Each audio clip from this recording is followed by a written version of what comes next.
Welcome to the Learning Pines YouTube. We hope this video helps.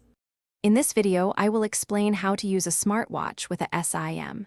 This guide helps you unlock your watch's full potential, allowing it to function independently. We will cover everything from selecting the right eSIM to making your first call, so you can stay connected even without your phone. This enhanced connectivity offers great convenience for your daily life. First, it is crucial to choose the correct eSIM for your device. Many smartwatches utilize a tiny nano eSIM, while newer models often support an eSIM, which is digitally embedded. Always confirm your watch's specific requirements, perhaps by checking its manual or the manufacturer's website.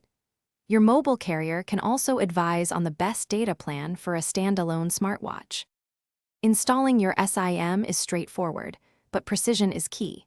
If you have a physical nano eSIM, use the small tool to open the eSIM tray on the side of your watch. Carefully place the eSIM inside, ensuring it is oriented correctly, then push the tray back in.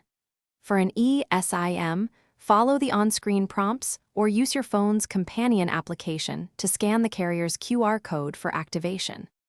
After installation, power on your smartwatch and allow it a few moments to detect the network.